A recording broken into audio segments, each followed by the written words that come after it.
They have two 1999 packages. I don't understand that. Yeah, I don't either. Well, I think one is you can do like this kind of meetings and have a certain amount of people in. Oh. And then they have another version where you're doing I just created a professional Wix site. webinars. Go to Wix.com.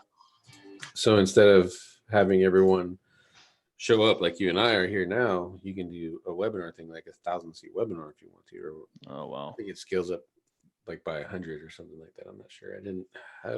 Wasn't big into webinars recently, but it might be something worth doing.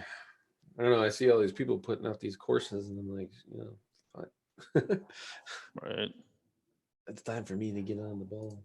I got a software, like seeing you guys put software together. I got that AnchorTech software. I have a nice beta version that is not working right. And I'm already 11 grand into it. And I'm like, holy shit. Jeez. Yeah. And then the automator tool, that's done. I'm just waiting on Ted because he's got to you got to make sure that it talks to Quora.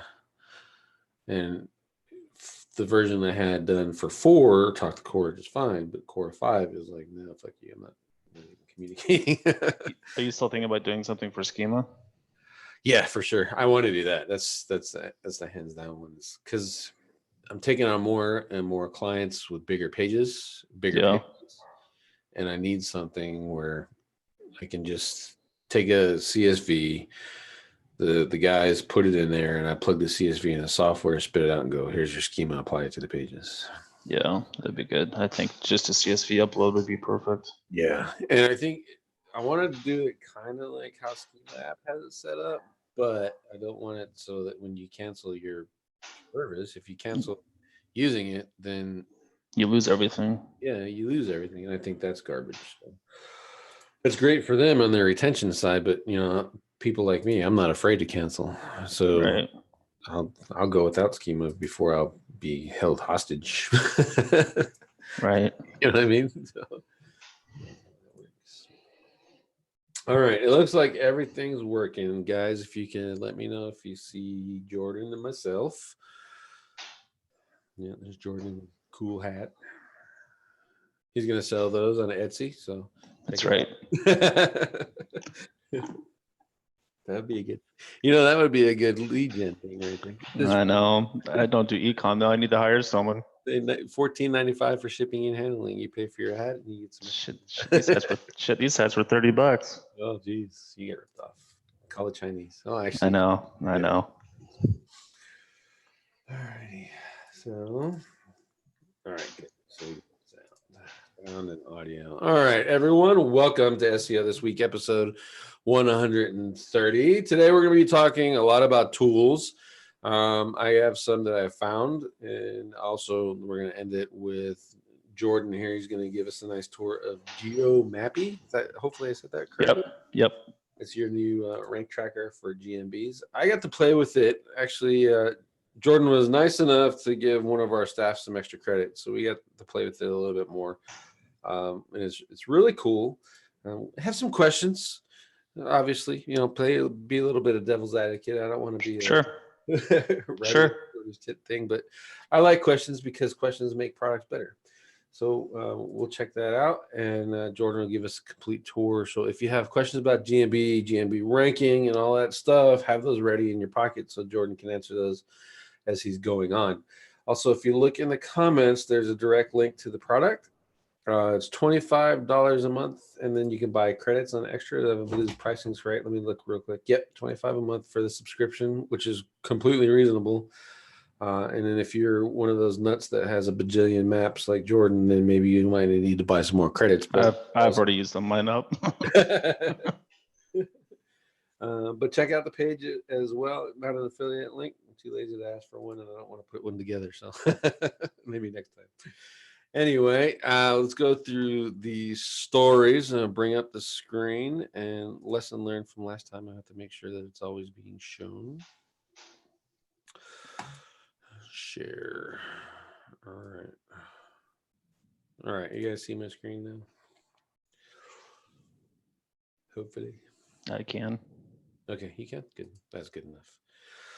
All right, so let's start at the end. This is it's a lead gen page, but there's a video attached to it. Is 21 psychological elements of power effective web design.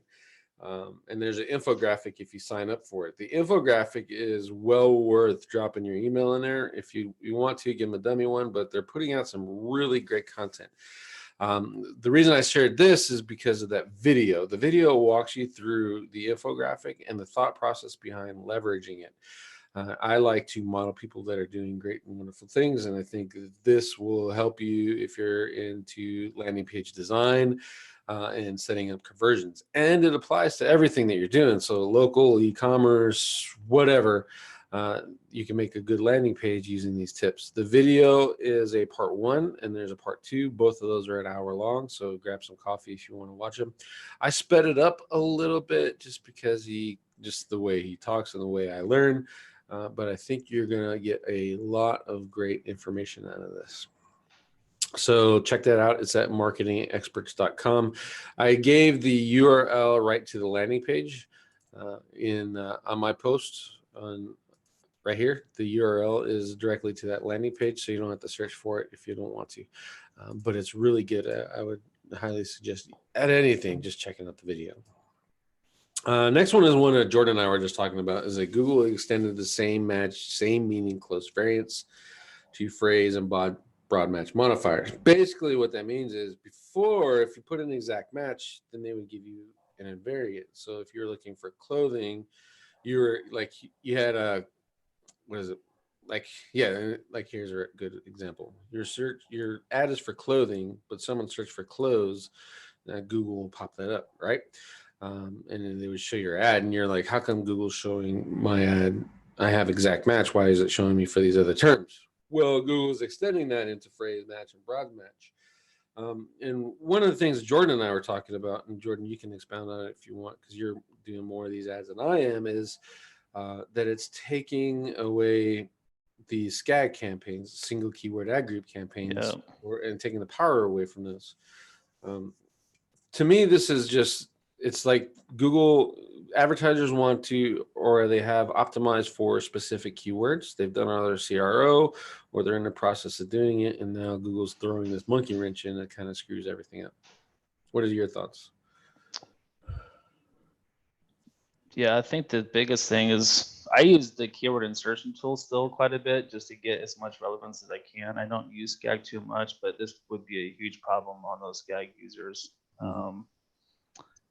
And they try to make it more difficult for your page to be relevant too. I think like there's some people that teach using PPC, like I talk about it a lot, is use PPC to find out if there's search volume in there, get your CRO done, get your ad highly relevant in Google's systems, which right now what we have is quality score, right? And so you get your CPC down, your conversions up, and your quality score up. And that in turn translates over into the SEO. It makes your SEO campaign a lot easier and let you know it's worthwhile. Yeah, but this makes it more difficult. Yeah, it hurts that process. Yeah. Which is, I don't know. It's, to me, it's a money grab. They want to be able to say that their machine learning is really smart. So we're going to show your ads to more people, which means you're going to spend more money on ads for them. Enforcing it, I think, is the wrong way to go, in my opinion. It used to be an option. You can turn on that machine learning crap or turn it off. Now it's getting to me is like they're just forcing it, and this is the way it's going to be. Deal with it. So, which sucks. If you're a PPC person, I'd like to hear your opinion on this. Specifically, if you're doing this a lot. Like I used to do PPC. I was a Google partner for a while, and I just wanted to focus on SEO and video marketing. But if you're a PPC guy or gal, I'd like to hear your opinions on it. Pretty interesting. Next one is Backlinko. This one was updated July 30th. I'm not sure when it was originally published, but I like when he updates these things because you get some more insights. There's a whole set of stuff in here for you to go through. And Question DB was a new added, and rank for brand name terms that was also added. And I thought those were pretty cool additions to grab some more traffic and check things out. And then use site links to boost your organic click-through rate. A lot of people aren't leveraging those, and you can turn those on using schema if you want to. And so I think you should, at least at a minimum, check this out. Some good information. If you don't notice this week, I'm flying through because I want to give Jordan as much time as possible. So next, self-managed WordPress hosting on Google Cloud. If you are like me, one of those domain hoarders, this is a good way to leverage those. You can either park them, make a little bit of money, or just use the Google Cloud platform, throw up a couple one-pagers, and kind of turn those into something just for now. I like the fact that you can use the Google Cloud platform, and it's quick, and the pricing is actually pretty good if you keep it down. So there's a step-by-step instructions right here, and then there is a video. There is that'll go through and show you that. A lot of people wonder if that's valuable. I use S3. You can use there's another feature inside of Amazon that you can host WordPress sites on, and the way that's set up, it's actually pretty expensive, but it scales. So if you have a big ass site, then Amazon is probably the way to go. And if you're just doing like, they're fast too, quick, really fast. So this is probably something that I would check out. I was thinking about just throwing some PBNs on here and see how long it took Google to catch them. But I would have to invite them to do it. It's like, just do rebuilds, you know what I mean? right?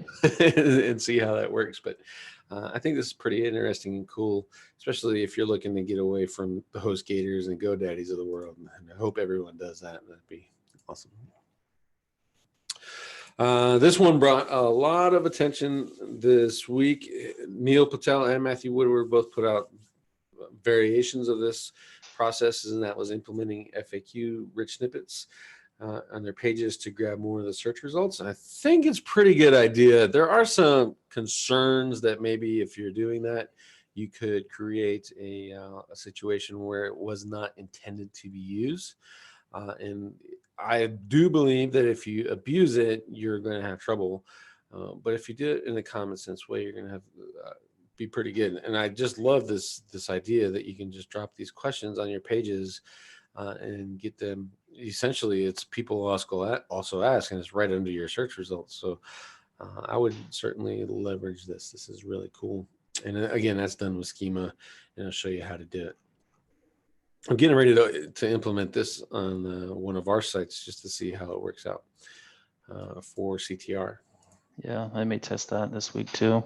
Yeah, I mean, it's pretty easy. The schema is really easy to write. So let's see. Shopify. If you folks are using Shopify to sell your products, we always had an issue of the built-in systems for SEO. And I found this add-on that some people recommend. It's a monthly add-on, but it's supposed to help make your SEO over there a little bit easier. Again, this is cool as dynamic meta tags and dynamic alt tags if you're messing with PPC to your products. And now Google's changing stuff. Now you put some dynamic stuff in there, and that should help out as well. So this is another cool tool that I found. Not very many people are talking about it, so I figured I'd show it off, and maybe that would be helpful to you. Another tool is a simple banner tool. This is if you're doing like those ad blocks for display ads, and it's free. So you just go ahead and click the button, launch the banner, do your thing, and then it'll spit out all your stuff for the Google Display Network. Very handy if you are leveraging those. And then the real simple keyword tool from the same people, metadsp.ai. And this one's actually really cool. You just put your URL in there, it'll crawl your website, and it'll just analyze the keyword and then spit out the queries for you that it thinks your page is relevant for. You do a couple things. One, you can see if there's a better converting term that the software here figures out and maybe re-optimize your page for that term, or use those terms for anchor text because the tool is saying you're relevant to it. So why shouldn't your anchor text say the same thing? Maybe you can grab a little bit more ranking power out of that. And then finally, we talked about analyzing your log file. And one of the issues, if you're using Cloudflare, it kind of messes that up. And one of the reader or viewers found this one is called logflare.app. I wish I saved his name who shared it with that, but you know who you are. Thank you very much. He researched this and found it out. All you do is and it'll install, and you can start pulling through your Cloudflare log files and see a lot more information. Really what I'm using it for is looking at this Google bot and making sure that it's not getting stuck anywhere. So, but you can do a whole lot of stuff. And I think it was last week that Ted gave some more tips on what you can use the log file for. So check that out. It'd be pretty interesting to use. And Yeah, it's a cool tool. this is my segue article. 5 things we discovered analyzing 45,000 Google My Business listings. This is from BrightLocal. Great article.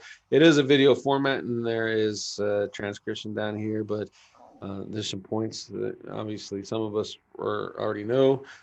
One, you need a website. The images improve engagement, which is kind of true.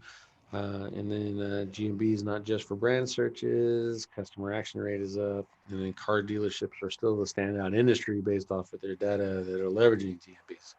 Yeah, I'm pretty excited the fact because they use car dealerships a lot to test a lot of their features. And one of the features in there is you can add products. A car dealership can literally add their entire fleet into your GMB listing. So you can see every single photo of every car that they have on the lot, the full descriptions, mileage, pricing, everything. So it's just one of those things that if you're not utilizing your every feature in your listings, you should be. There's reasons why Google comes out with certain things. You should be using every single piece of it. So they do this a lot too with restaurants. You can add menu items, things like that. So yeah, I know about the restaurants. Didn't know about the car dealerships, but I've only had the misfortune of working with one car dealer. Yeah, I don't know if they have like a massive upload tool for that. It seems like that would be very monotonous if you have to enter it in one by one, but hopefully they'll have some type of bulk upload for products at some point.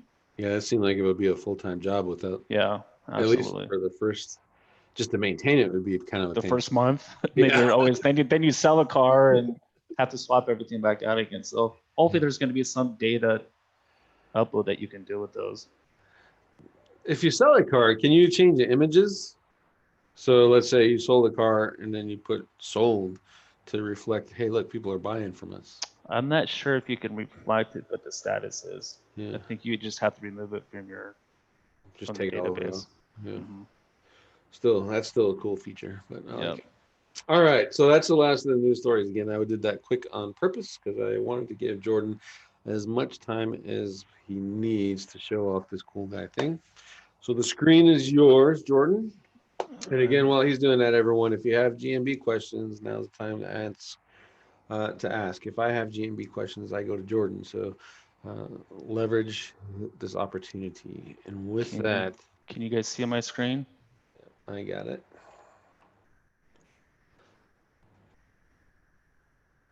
Let's see, use competitors. So let me know if you guys can see the screen. Yeah. I hate that delay. There's like a 15-second delay. Oh. Yeah, I can see the screen though. So okay, everyone on there can see? Okay. So the software is called GeoMappy. You can go to geomappy.com to sign up. There is a $25 monthly subscription. You're guaranteed 1,500 credits every month, and I'll explain to you how the credit system works here in just a minute.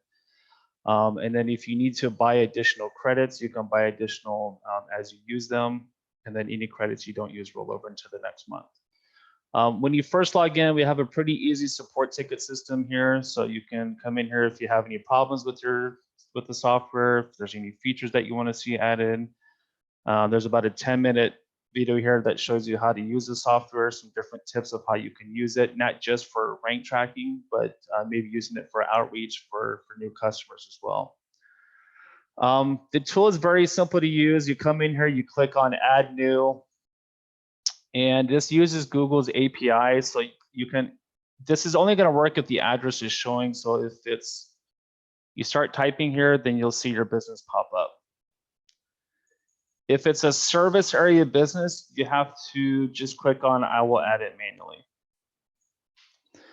It's really important that since our software actually goes out and scrapes your business information on all of the top competitors, that you have to enter in this information exactly as it is. So if you have an LLC incorporated, if it's Mr.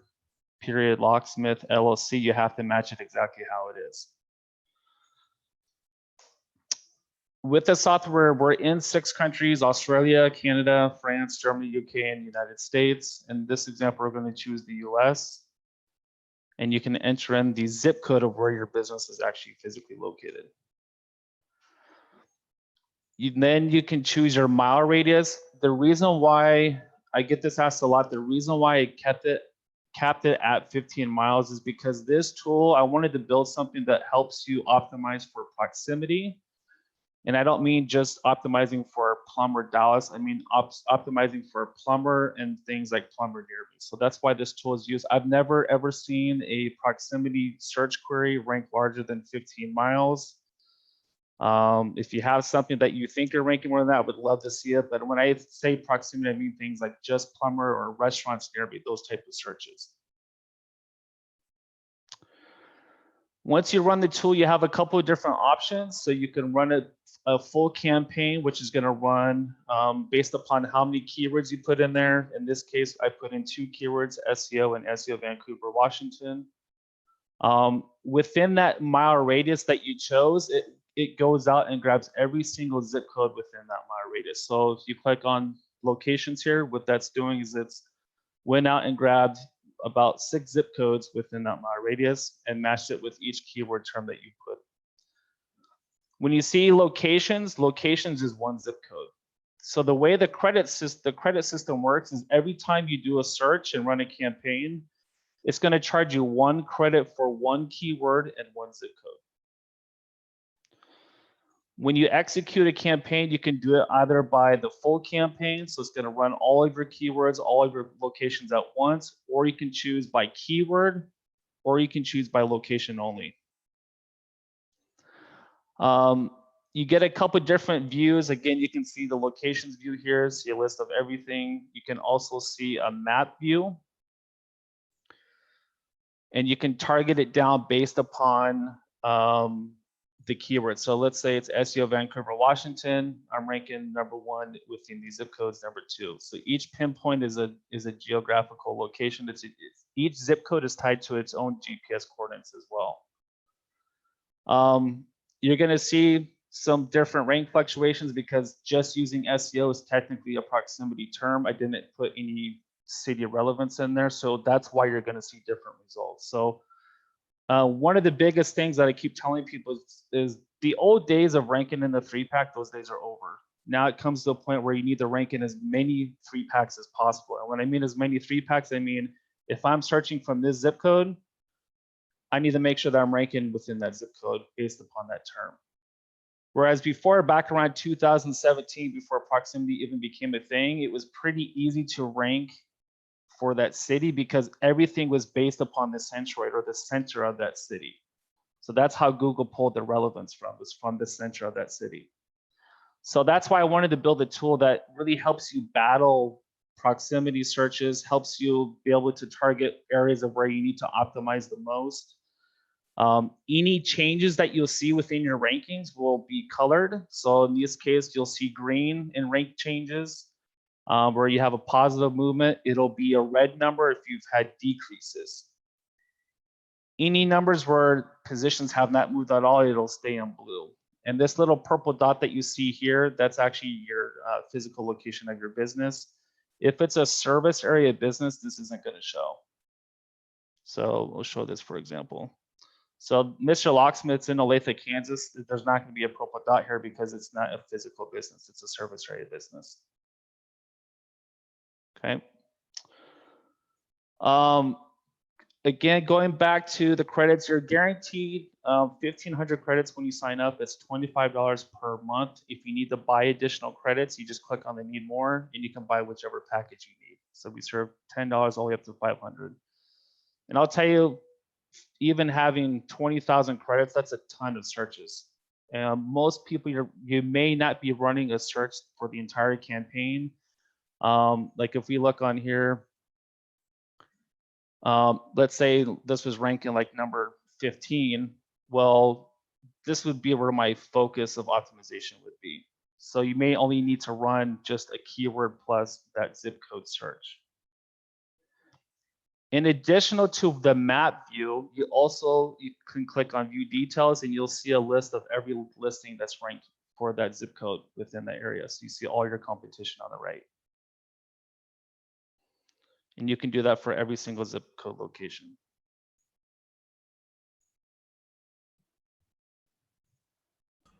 What does that 2 mean? The 2 means there's more than one locations in there. So if it's blacked out, it means there are usually 2 zip codes that are pretty really close together. Okay. So if you zoom in, it'll spread out. In addition to the tool, we also do have sharing. So you can actually send an external link to your customers. So you can have them see a real live version of whatever keyword it is, their business, and where they're ranking.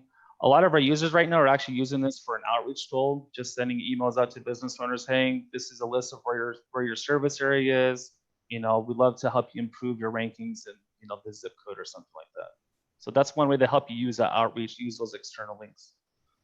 We wanted to build something that wasn't just so you can see your rankings, but be able to utilize that and help you with your optimization process. But any questions? I mean, it's a pretty self-explanatory tool. I mean, we made it really user-friendly. You can send reports out. You can send PDFs, CSVs to clients. I like using the external link tool. It's just a lot easier for them to see. But that's the tool in a nutshell. Cool.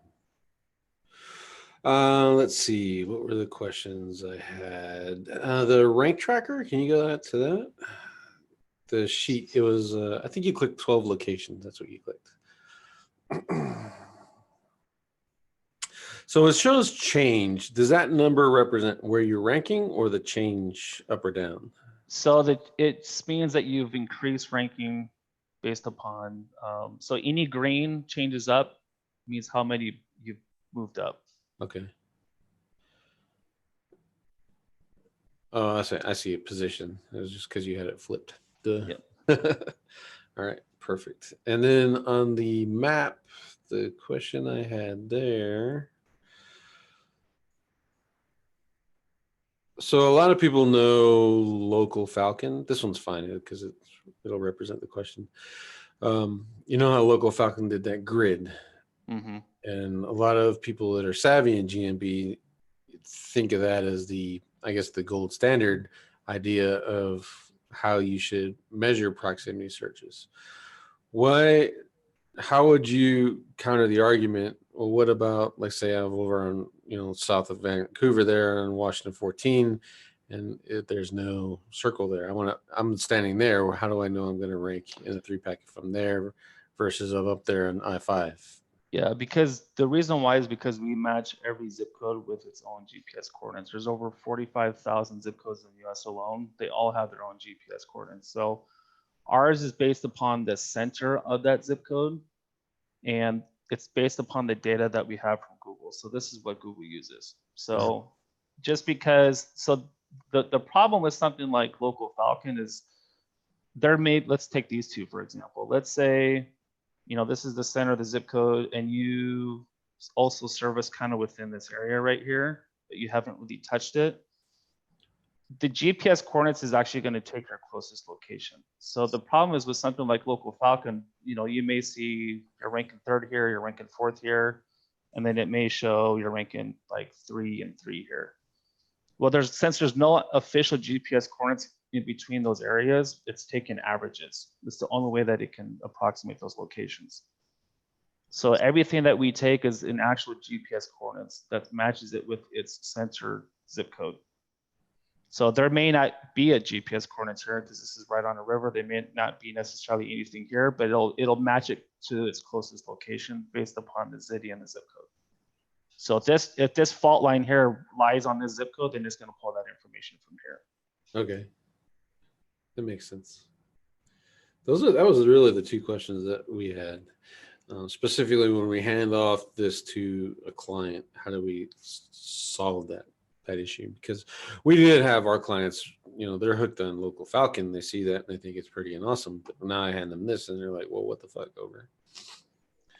So we are going to be working on something. So are you talking about to make this like kind of more white labeled, the external link share? Well, I'm talking just the results there. So like Local Falcon, let's say the number 2 there, right there over the Olith, that was the center. And then Local Falcon would show that progression from 2 to 1 to 6. And they could see that green, and they assumed that that was their reach. Yeah, that's where Local Falcon, I believe they lose that accuracy because there's no official GPS coordinates in this location. Okay. So the only thing they're doing is taking an average or taking an approximation of what they think it is. Based off of that system that you just said is, so their approximation where your hand would be somewhere between 2 and 15. So yeah, and it'll pull. So you may see like maybe it shows a 2 here, maybe it shows a 3 here. Well, it's probably pulling from this location. The 3 is probably pulling from that 3. So since there's no official GPS coordinates in this area, it's the only thing it's doing is taking an average between the two points. Okay. Yep. Cool. I see. I didn't even know that. I thought. Yeah. So the data we have is what Google has. If you're seeing information that's wrong, then Google needs to update their shit. So I literally went through probably 4 or 5 months making sure that the data was correct. You can even match this up with like Ad Preview tool, and it's like spot on. So whatever you see in there will be spot on to this. Nice. I had another question on my head and I forgot what it was already. Well, I'm still thinking of that. In the audience, if you guys have questions for him, go ahead and drop them through. Again, it's a stupid simple tool. Oh yeah, my question on the API. Local Falcon, as you know, they had that API issue. Then they switched to a credit-based system like what you got. Is that why your pricing is set the way it is in the credit system? We are, because we do utilize Google's API. So that's why we had to make ours unique. That was one of the biggest problems that Local Falcon had. I don't think they expected as many people to use it as they did, or maybe just didn't really understand Google's API and how it works. But that's why we based everything on a credit system. Okay, perfect. Question from Simon is your tool uses the real Google GPS locations versus URL manipulation. Is that statement? Yes. Yeah. Okay. We also have access to a lot of IPs, so we do do a lot of scraping as well. So we're not only just scraping the information from where your business is, but also your top competitors as well. So that's one thing to also look at is each time you run a rank track here, we actually make a pinpoint as though the user was actually physically located here. Okay. So that's how we're doing those searches. So each time we do a run, we place a user here and do a search for each one of these different locations. And that's the information that you're displaying is exactly what Google would say today. Would show to a user in that spot. Yes. Perfect. How else would this stand out? Say like I think obviously right there that was probably would answer this question, but how else would this separate it from like a rank tracker or pro rank tracker or SERP book or whatever? Yeah, so most of those tools, like something like SERPbook or BrightLocal or iSearchFrom, they're only pulling rankings based upon where the actual location that you're physically in. So, and most people don't look at proximity close enough.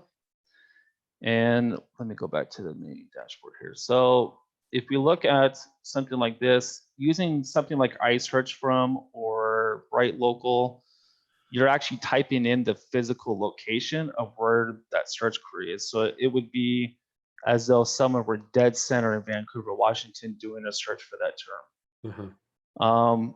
Most Local Falcon was the kind of the first of its kind to really come out with something to help you really see the proximity grid.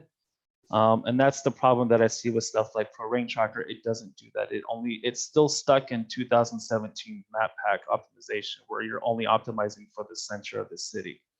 Well, now you have all these other GPS coordinates. You're trying to fight this 3-pack, this 3-pack, this 3-pack. And that's where Local Falcon was the first to get into the market for that. And that's why I wanted to make mine better than theirs. Yeah.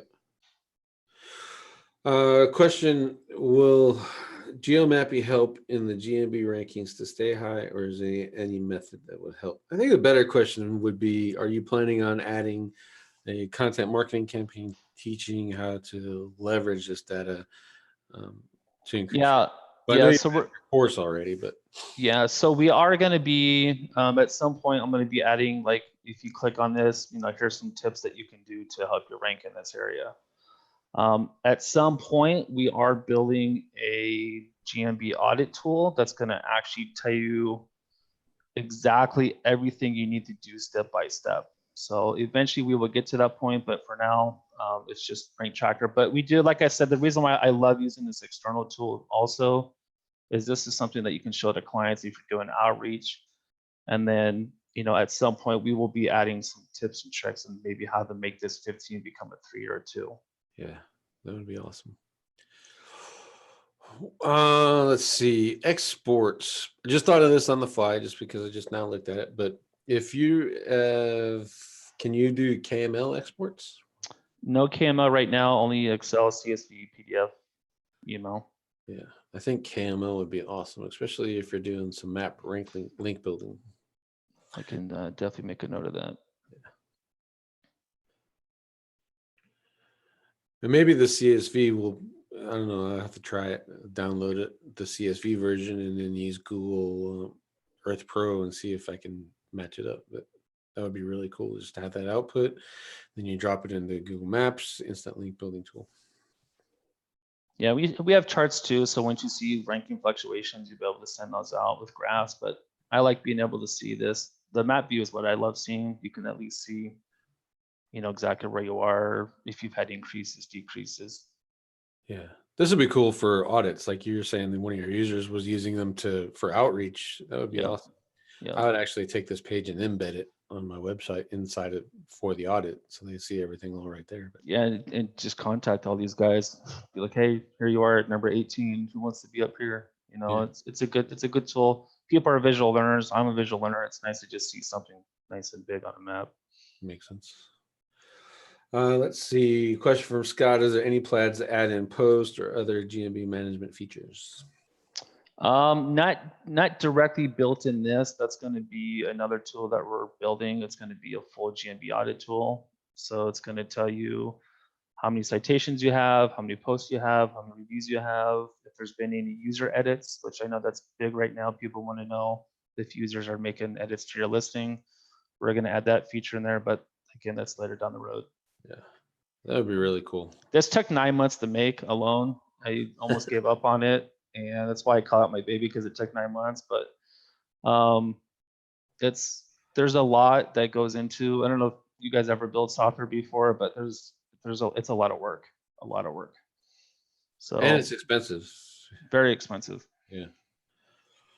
So I think 25 is pretty reasonable for the amount of credits that you get, for sure. Yeah. Especially for most people. I would honestly, if it was me, I would take on a new client. If I took on a new local client, I would actually get a new sub and just roll that 25 into what I'm charging the client. Yeah. Which is a good idea. Yeah, 1,500 credits is a lot. I mean, you could do one run a week, run a day, and you won't even use close to that. I mean, I manage quite a bit, so I need the bigger packages. But yeah. Plus, also too, it's got automation too, so you can choose if you wanted to run, every day, every other week, every other day, once a month. You can choose whatever automation you want. What do you think would be a good best practice? Like I do rank tracking weekly. I do it at least once a week. Some people are crazy and check every day. I've never really been one of those types to check rankings every day because I'm always doing something to it. But I mean, at least, once a week, a couple times a week. It just depends on what you're doing. If you're really trying to optimize this listing, it's good to be able to check rankings every time you might see a new citation index or something like that. So it just depends on the campaign, I guess. For sure. All right. Well, Jordan, I'd like to thank you for giving us the tour of this. Yeah, thanks for having me. Yeah, it was painfully simple. You Didn't overstate. No, we made the UI pretty user friendly. Like click here for campaign, click here for new. I wanted to make sure it's really accurate first of all and really user friendly for everybody. Yeah, for sure. Let's see. Question for Dwayne: is there any plans to add VA sub accounts? That's a good question. We do. So we will eventually have different like agency level accounts. So you can add additional users. Maybe you don't want them to be able to add a campaign, but they can come here and at least maybe see some of the links here. So we do have at some point in the near future, we will be adding that. So new pricing levels too. Yep. Yeah, that makes sense. Let's see. Yeah, that looks like it. That's it. That was the last question. So Cool. I will give it back to you here. sweet. Alrighty. Holy shit. Enlarge Jordan's head. Exit full screen. It's a big head on a 27-inch. Big head. That's right.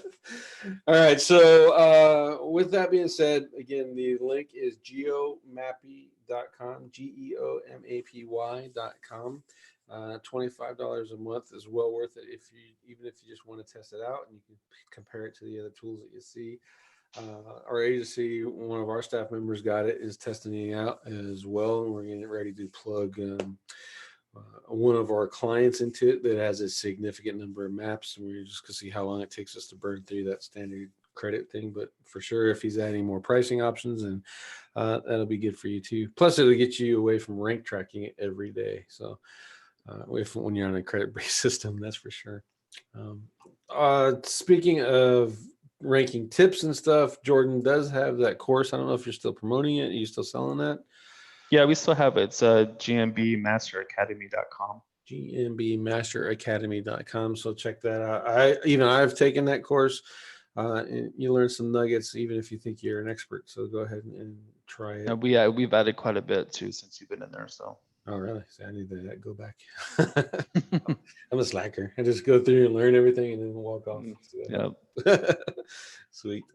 And let's see. All right. And that's it. On a show note level, I'm considering changing the format of the show a little bit. I want to stick with the news because obviously a lot of people value that. But I was talking to Jordan and he gave me a really great idea. And I think I'm going to implement it just as we're sitting here doing over it is whittle down to 5 news pieces and then how to apply it, like actually going into this is what it means, this is what you can do with it and stuff. So that'll take a little bit more production work, but I won't have to read as much either. So that's kind of cool. So we're going to go ahead and try that out. And if you can, give Jordan a shout out on Facebook or go sign up to his new product. And appreciate your time, everyone. And thank you for watching SEO This Week, episode 130. Thanks, everyone.